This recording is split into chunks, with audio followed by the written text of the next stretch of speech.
있게 된 이유 중에서도 아주 더 근원적인 이유 10가지에 대해서는 설명을 마쳤고, 그 다음에는 여기 뭐라고 돼 있어요? 연이라고 돼 있네, 그죠? 간접적인 원인을 10가지를 좀 보자 이거예요. 화음은 열을 많이 좋아해요. 그래서 이유를 댈 때, 설명을 할 때 되게 10가지로 설명을 많이 합니다. 우선 어떤 원인이 있었냐면 시간이 있기 때문에 설법을 한 것이고 공간이 있기 때문이래요. 그래서 시간과 공간에 대해서 이거는 철학적으로 매우 중요한 개념인데, 시간이 없으면 공간이 없고요, 공간이 없으면 시간이 없대요. 시간과 공간은 항상 붙어 다닌답니다. 네. 그럼 시간을 줄이려면 어떻게 하면 될까요? 공간을 변형시키면 되네. 공간을 변형시키면 시간을 변형시킬 수가 있겠네요, 그죠? 지금 우리가 이 지구상에서 쓰고 있는 시간은 길이가 똑같아요. 그럼 다른 공간에 가면 이 시간의 길이가 같을까 다를까? 다를 수 있다는 것이. 화엄경이 이런 면에서는 굉장히 이렇게 뭐라 그럴까, 인문학적 상상력이라고 그럴까요? 철학적 상상력이 풍부합니다. 그래서 시공이라는 것은 이거 철학과 과학에서 매우 중요한 문제라서 이런 얘기들이 화엄경에서 나오고 있어요.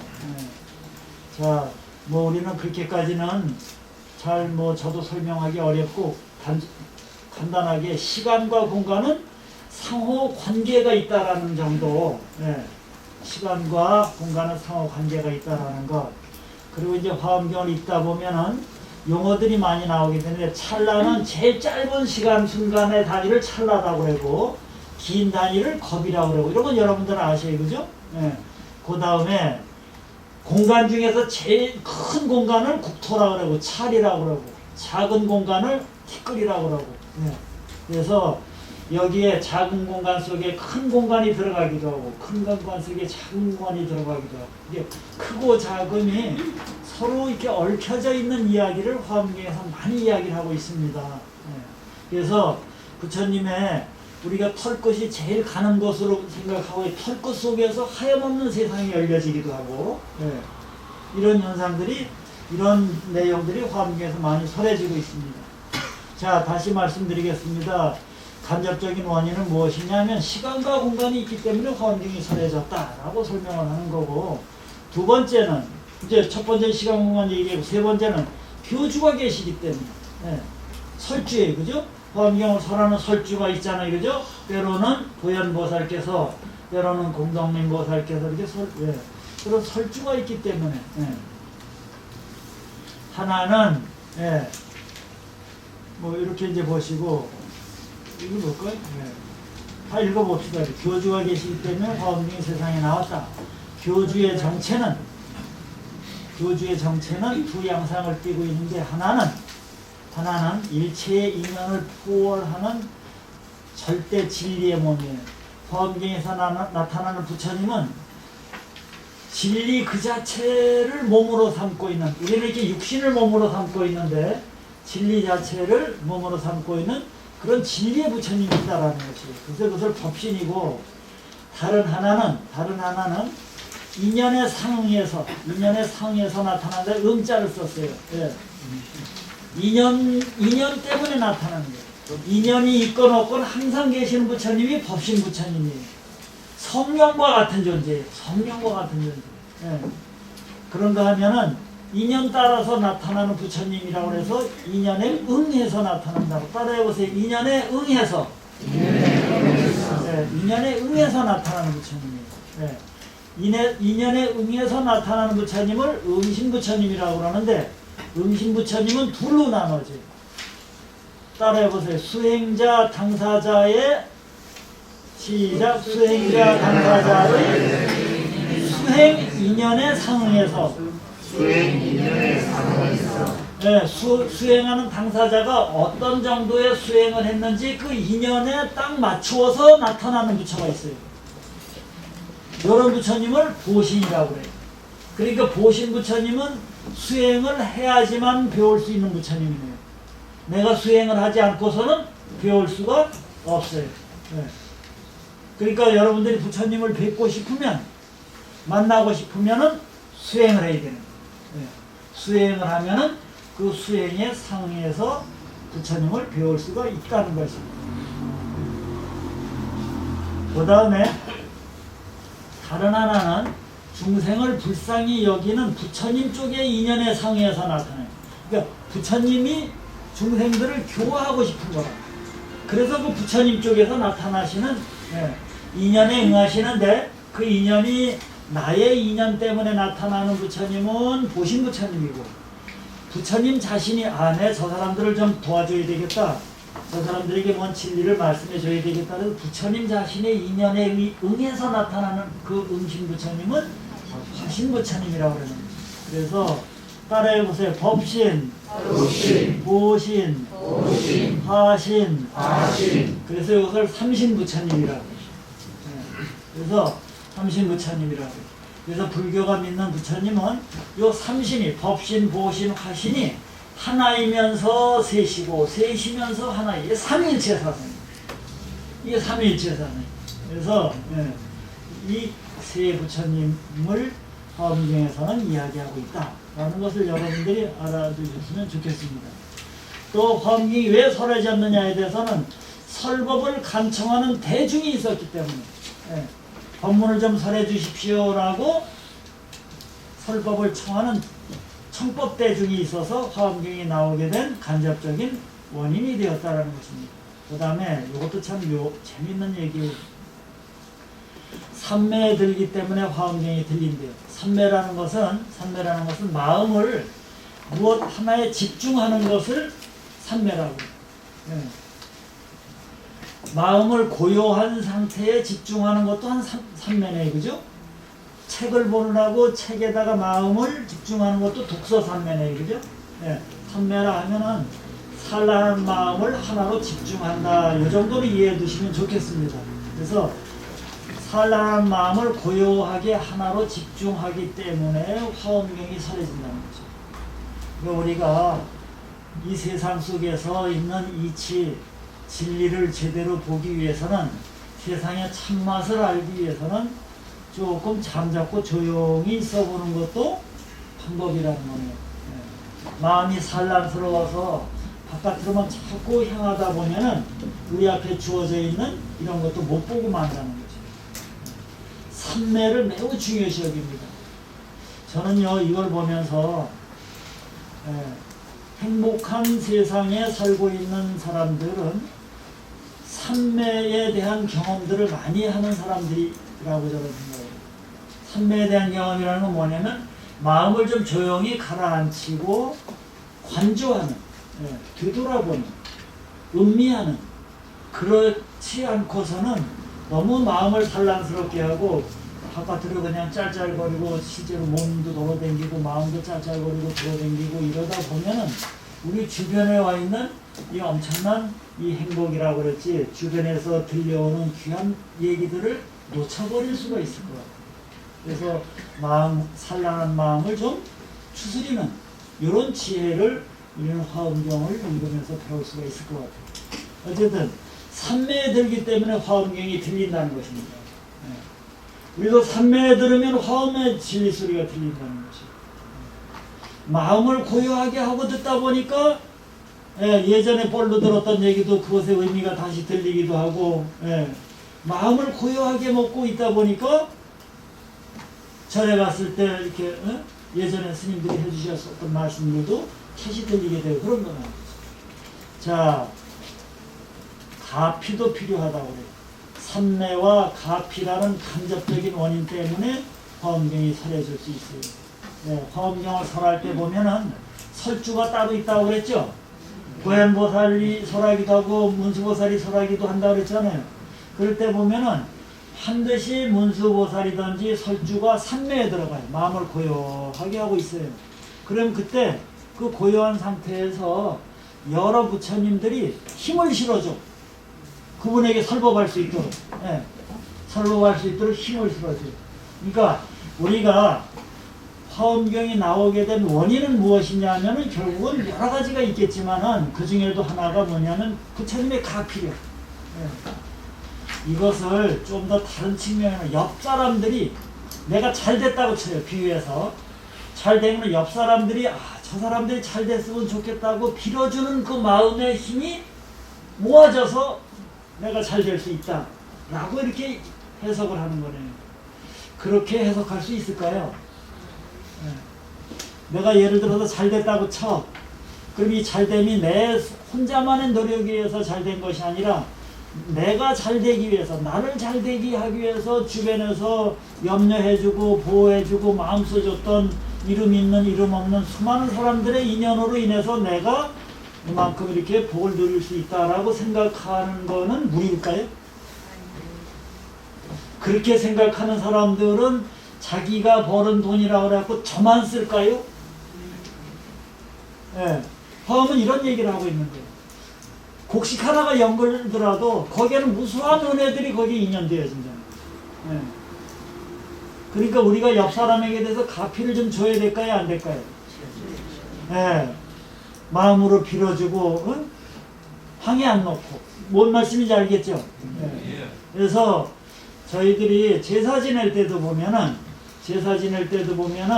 돌아가신 영가들에게 부처님의 가피력을 받자와서 이 자리에 오십시오라고 승불실려 창법까지 내려향다니 승불실려 부처님의 신통력을 받자와서 장법까지 법 진리의 지팡이에 의지해서 이 자리에 오셔서 수천 법공 이 제자가 올리는 가족들이 올리는 법공양을 받으십시오라고 하는 부분이 있어요. 예. 그래서 불교에서는 이 가피 매우 중요시 여깁니다. 가피와 삼례입니다. 가피와 삼례. 여러분들 한번 돌이켜 보세요. 여러분들이 이만때까지 이렇게 살아오시기에 주변에 여러분들에게 얼마나 많은 가피가 있었을까? 예. 우선 제일 가까이 있었던 가피는 가족의 가피네, 그죠? 예. 가족의 가피네. 그 다음에 다섯 번째로다가는 설법을 할 때 황홀한 현상이 일어나게 되는데 그것을 또 염두에 두면서 환경을 읽으면 좋습니다. 찬란한 빛을 내기도 하고 큰 소리가 나기도 하고 땅이 진동하기도 하고 하늘에서 꽃비가 내리기도 하고 향이나 구름이 피어오르기도 하는 그런 현상들이 화엄경에서 하염없이 많이 나와요.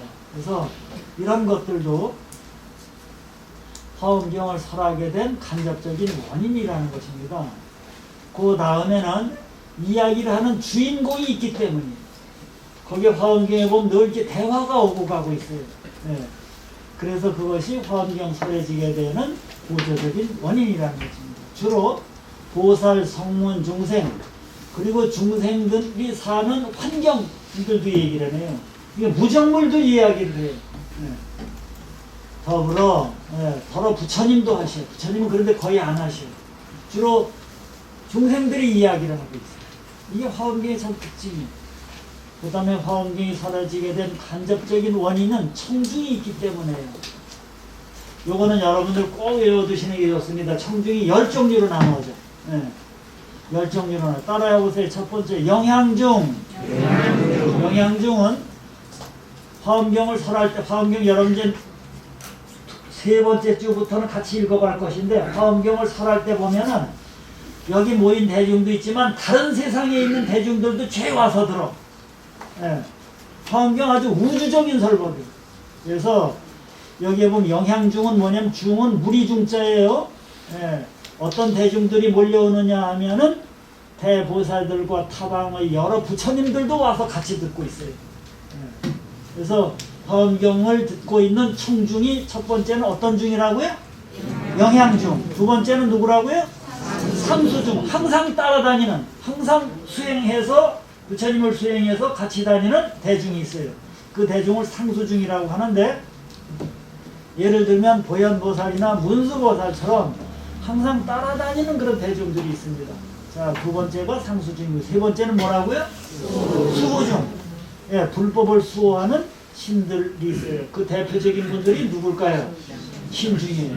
그래서 화엄 성중이라고 그러는데 성스러운 신들의 대중이라고 그래서 예, 화엄경의 불법을 보호해주는 분들, 불법을 보호해주는 분들.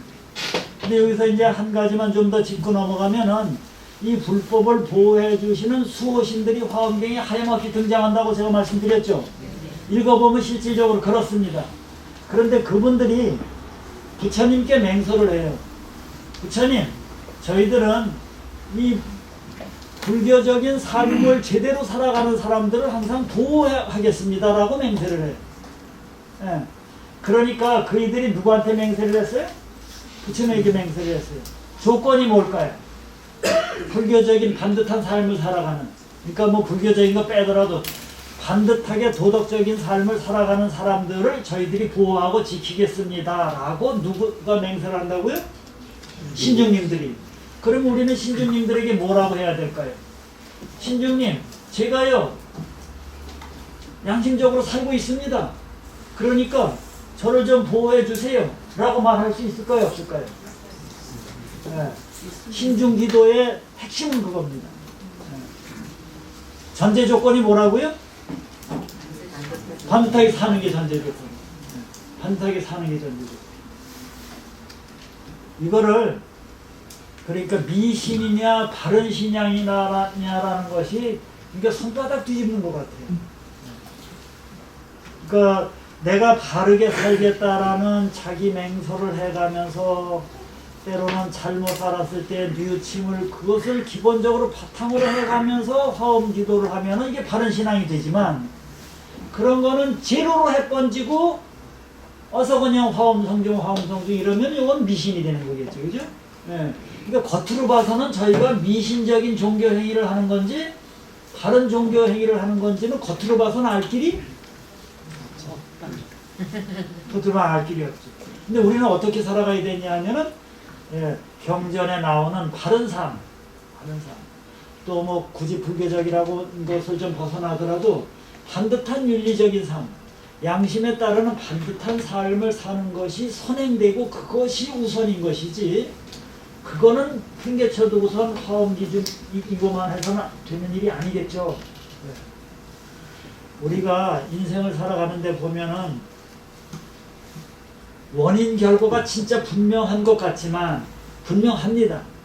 분명한데 너무나도 한 결과가 이루어지기 위해서는 하염없는 원인이 많기 때문에 그 원인을 다 따져볼 수가 없어. 네. 그러다 보니까 제 경우인데 아 이게 팔자인가 보다라는 생각을 하게 됩니다. 근데 이게 그러니까 너무나 원인도 많고 결과도 많고 원인과 결과 사이에 그 인과관계도 복잡하니까 예, 우리가 팔자라고 이야기를 하지만은 결국은 자세히 분석을 해보면 거기에 반드시 인과관계가 있는 거거든요. 예, 인과관계가 있는 거거든요. 그래서 철저히 인과관계를 믿고 살아가는데 우리의 상식으로 우리가 현재까지 알고 있는 지식으로 분석할 수 없는 인과관계도 있잖아요. 예를 들면 코로나19 같은 것도 이게 어떻게 해서 이제 요새 와서는 분석이 됐죠. 코로나19도 어떻게 하면 이것을 면역력을 키울 수 있는지에 대한 인과관계를 찾아낸 거 아니겠습니까? 네. 근데 처음엔 못 찾아냈던 거 아니겠어요, 그죠? 네. 자, 그래서 인과관계가 너무나도 복잡하기 때문에 우리가 인과관계가 복잡한 시절에 살아가면서 무슨 일을 해갈 때에 스스로를 조심하는 차원에서 신중기도를 할 수는 있겠습니다. 이런 부분이 참 어려운 부분이지만은 분명한 것은 이렇게 수호신중들이 화엄경에 등장하고 있다라는 것. 그분들은 불법을 옹호하고 진리의 세상이 이 세상에 펼쳐지기를 염원하면서 그것을 지켜주는 그런 신들이 화엄경에 등장하고 있다라는 것 여러분들이 이해해 주시면 좋겠습니다. 그 다음에 엄호중도 있네요. 그죠? 따라해보세요. 엄호중. 네, 도량신처럼 설법 장소를 꾸며주는 대중이 있어요. 네. 따라해보세요. 공양중. 공양을 올리는 대중이 있네요. 그죠? 예, 향등 다과미 또는 개성을 올리는 공양 대중이 있고 그 다음에 따라해서 발기중. 발기중은 예를 들면 뭐 총회할 때 발기총회 이런 얘기 들어봤어요? 예, 그런 것이에요. 그러니까 어떤 회의를 처음 할 때 거기에서 선도적으로 무언가를 질문을 제기하는 사람들이 있지 않겠습니까? 그 질문을 제기하는 대중. 그 다음에 당기중. 당기중이라는 것은 그 설법에 해당하는 근기 대중이에요. 설법을 듣고 깨우침을 얻는 대중들이 거기에 나옵니다. 자, 그 다음에 따라서 표법중. 진리의 상징으로 등장하는 대중들이 있어요. 그 다음에 진법중. 설법의 내용이 진실임을 증명하는 대중들이 있어요. 그래서 화엄경을 설하고 나면은 다른 타방 세계에 있는 부처님들이 오셔서 맞습니다. 지금 하신 얘기 맞습니다. 이렇게 증명하는 얘기들이 나와요. 그 다음에 현법중. 현법중은 뭐냐면은 좀 잘난 사람하고 못난 사람이 있는데 못난 사람이 등장을 하면 잘난 사람이 잘나 보이죠. 그래서 못난이를 좀 등장을 시켜. 화엄경에. 그 못난이로 등장되는 대중들이 누구라고요? 같은 자리에 있으면서도 설법을 못 들어. 그게 성문중이에요. 그러니까 이 성문중이 소위 말해서 초기 불교에 있는 스님들인데 대승불교는 초기 불교에 대해서 이렇게 좀 배타적이에요. 그래서 소승과 대승이 대립 갈등이 있었다라는 거, 때로는 수용하기도 하지만은 대개는 평행선을 그리고 갑니다. 우리는 대승불교에서는 대승불교에서 성문승에 대해서는 여기처럼 현법층으로 보살승들이 뛰어남을 드러내게 하려고 성문승들을 등장시켜서 성문승들은 부처님께서 설법을 하는데도 못 알아들어. 어리둥절하고. 그 대표적인 경전이 어떤 거 있을까요?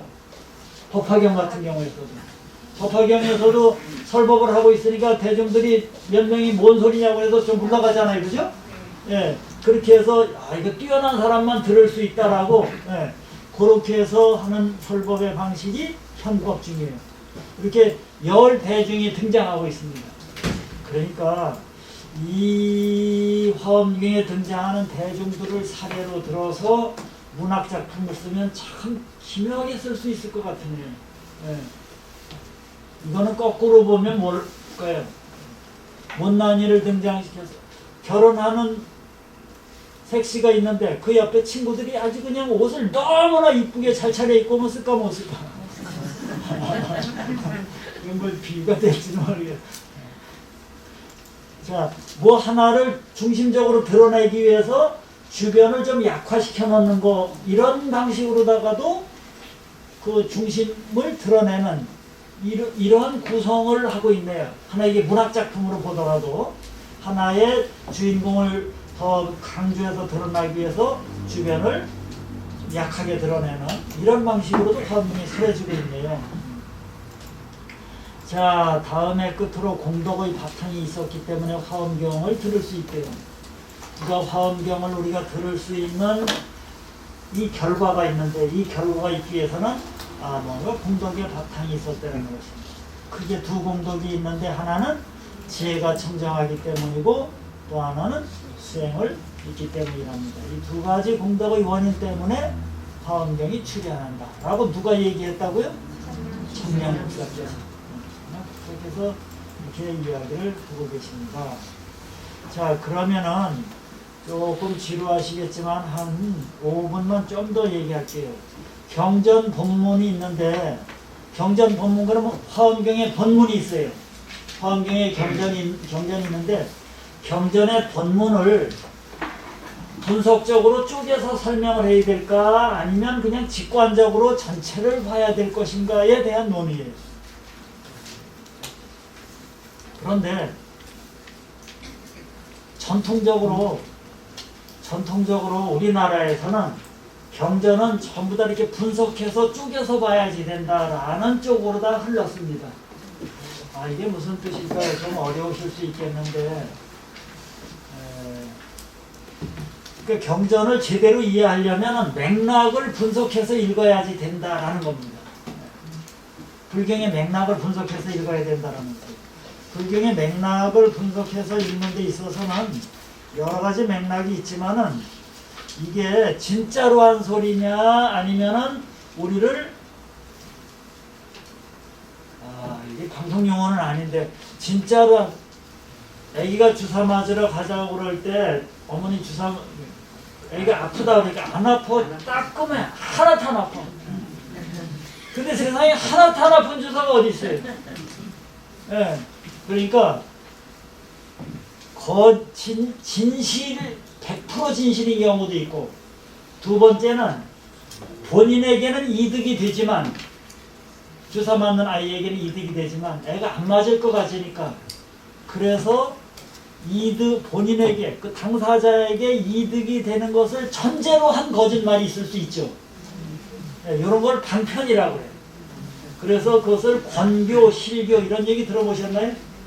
네, 권교가 그런 방편인 거고 실교는 100% 진실인 거고. 네, 그래서 우리가 교육을 함에 있어서도 권교와 실교의 방법을 여러분 동시에 쓰지 않나요? 예를 들어서 집에 이제 서로 부부가 산다고 그래요. 그래서 이제 배우자가 한쪽 배우자한테 물어봐요. 여보 나 많이 늙은 것 같지? 그러면서 뭐냐 이렇게 했을 때 뭐라고 말할래요? 많이 안 내 눈에는 그렇게 전혀 안 보이는데 뭔 말인지 알겠죠? 네. 그러니까 권교와 실교가 경전 속에도 권교와 실교가 있다라는 것이에요. 부처님이 하신 말씀이 있는데 그 말씀에 권으로 하신 말씀이 있고 실로 한 말씀이 있다라는 것이에요. 네. 그래서 권으로 한 말씀인지 실로 한 말씀인지를 우리가 경전을 읽어가면서 쪼개서 봐야지. 그것을 쪼개서 보지 않고 그냥 통으로 본다면은 쪼개서 보는 거에 비해서 얻는 바가 적다.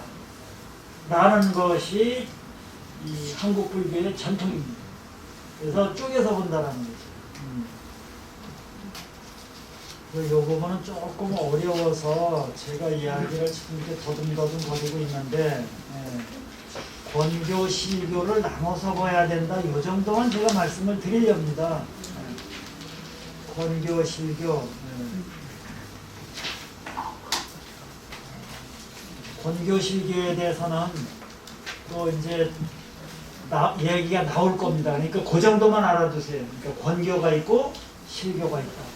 그럼 예를 들면은 권교에 해당하는 것이 무엇이 있을까에 대해서는 종파에 따라서 좀 다르기는 하지만은 예를 들어 보면은 제가 여러분들 우란분절날 백중날 조상님 천도 기도를 하죠. 그 백중 기도에 관계된 경전이 우란분경이라는 게 있어요. 우란분경이 있는데 우란분경에 보면은 뭐냐면은 거기에 부처님 제자가 한 분이 계셨는데 그 제자가 수행을 해서 이제 수행이 어느 정도 좀 됐어요. 그래서 신통력을 얻게 됐어요. 그래서 어머니가 어디 계시는가를 돌아가신 어머니가 어디 계시는가를 봤더니만 지옥에 가 계셔요. 어머니 생전에 못된 짓을 많이 했었대요. 그래서 그 신통력으로 그 아들 스님이 어머니에게 밥을 좀 갖다 드리려고 해서 밥을 드리니까 어머니가 밥을 손으로 잡자마자 밥이 불로 변하고 어쩌다 목구멍으로 넘어가더라도 그걸 넘기지를 못하고 그러시더라는 거예요. 그래서 울면서 부처님께 와서 어떻게 하면 좋겠냐고 그러니까 부처님께서 여기 어디에 쓰여 있다고요? 우란분경. 부처님께서 너희 어머니는 살아생전에 죄를 너무 많이 지어서 그대가 신통력을 얻을 정도로 훌륭한 수행을 했다고 하더라도 그대 혼자만의 힘으로다가는 어렵다. 어찌해야 쓰겠습니까? 그러니까 스님들이 7월 보름날이면은 그러니까 3월 보름날부터 해서 4월 보름날부터 해서 7월 보름날까지 3개월간 집중적으로 수련을 한다. 안거 수련을 한다. 그러니까 수련을 해서 마지막 날이 7월 15일 날인데 7월 15일이면은 그 수행을 열심히 한 스님들이 여럿이 모여 있는 곳에 가서 그 스님들에게 공양을 하라. 스님들에게 물자를 보시하라는 거예요. 꽃도 갖다 드리고 소금도 갖다 드리고 약품도 갖다 드리고 음식도 의복도 갖다 드리고 이렇게 하면은 그 공덕으로 인해서 수행을 많이 한 스님들이 너희 어머니를 빌어줄 거다. 그러면 그 공덕으로 인해서 어머니가 이 지옥에서 벗어날 수 있다. 이런 내용이 쓰여 있는 것이 무슨 경전이라고요? 우람분경이죠. 그럼 우람분경에서 전하려고 하는 메시지가 뭘까요? 살아생전 나쁜 짓 하면 안 된다. 이 메시지를 전해주네요. 그죠? 두 번째, 스님들께 공양을 올려라. 이런 메시지를 전해주네요. 그죠? 세 번째 또 뭔 메시지? 스님들은 공양 수행을 열심히 해서 공양을 바치는 사람들, 보시를 하는 제가불자들을 위해서 기도해 주라는 거네. 그죠? 이게 핵심이에요. 그러면 이 핵심 중에서 첫 번째 것도 귀담아 들어야 돼. 그죠? 생전에 못된 짓 하면 안 된다. 근데 그거는 어디가 번지고 2개만 남았어요. 그죠? 이제 7월 15일날 여러분도 그럴 거예요. 그죠? 조상님들 위해서 쌀도 가져오고, 그럼 또 스님들은 그거 갖고 이제 열심히 기도하고, 이 2가지만 들어가지 첫 번째 거는 거의 신경 쓸까요? 안 쓸까요? 살아생전에 못된 짓 하면은 아들이 아무리 빼기 좋아도 안 된다라는 그 메시지를 여러분 받아들이세요? 자, 그럴 경우에 이 경전, 우란분경이 전하는 권교는 무엇이고 실교는 무엇인지 구별할 필요가 있을까요? 그런 문제들이에요. 그러니까 어떤 경전에 나온 말씀이 있을 경우에 그 경전의 말씀 중에서 제일 주안점을 두는 핵심적인 요점은 무엇이고 좀 부가적인 것은 무엇인지를 구별해서 봐야지.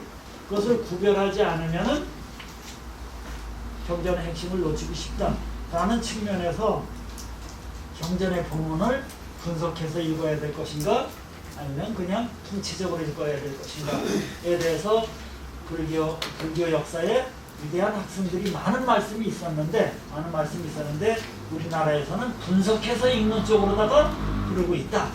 여기까지만 제가 말씀을 드리겠습니다. 다음에는 여러분들은 이제 어디를 읽어오셔야 되느냐 하면 오늘 여기서 마치려고 하는데 4번째가 있습니다. 4번째가 276쪽이에요.